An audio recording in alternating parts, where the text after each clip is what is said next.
222तम लंकाबड़ी यात्रा संपन्न होती आज ब्रह्मस्त्र ठाकुर प्रभु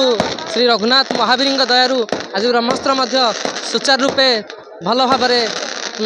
रावण को बद्ध कर फेरी आसी आनंद मुखर हो उठी दशपल्ला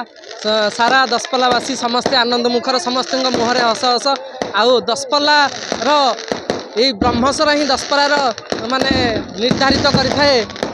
वर्ष 2024 मसीहा किभली भाव में बीतब समस्त मन में उत्साह थाए समस्ते चाह रही था ब्रह्मस्वर को समस्ते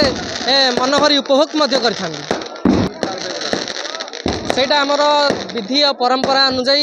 मंगल राति बुधु पहांती जोटा कि आमर 2:30 ରୁ 4:30 भितर आमर ब्रह्मस्त्र प्रयोग करा जाए जोटा कि आमर मुख्य मंच इंद्रजित बद्ध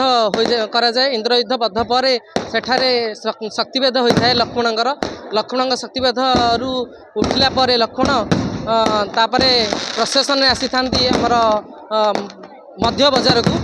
बजार रे सेठारे राम रावणर युद्ध होता है से ब्रह्मस्वर रामचंद्र बाहर कर प्रसेसन रे नंदीघोष रथरे बसी प्रशासन रे आसी था लंकागढ़ जोटा कि आमर ब्रह्मस्त्र जो प्रयोग कराए से आम लंकागढ़ रिल कहुए से लंकागढ़ पर्यंत आसी था लंकागढ़ पर्यंत आसी एठारे ब्रह्मस्त्र क्षेपण कराए। आज दशपल्लावासी बहुत उपभोग कर बहुत दशपल्लावासी बोली नुह बहुत दूर दूरांतर दर्शक छुट्टी आसी आज दशपल्लार उत्सव मुखर दशपल्ला देखापी से उपभोग करने समस्त ये उपभोग कर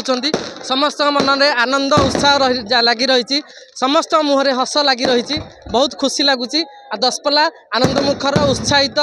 हो समस्ते उपभोग कर लंकाबड़ी यात्रा को। जय श्री राम। मु राजेश कुमार मिश्र बहुत दिन आमर राम जन्म ठारू जो लंकाबड़ी पर्यटन जो लीला प्रचार चलता तार आज अंतिम दिवस बा लंकाबड़ी रे समस्त दशपल्ला जनसाधारण समस्ते उत्सव मुखर थे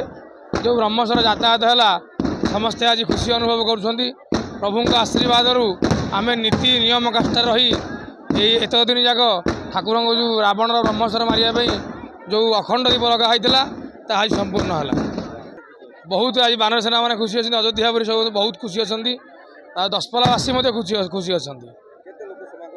आज मिनिमम 15-20 हज़ार लोक समागम।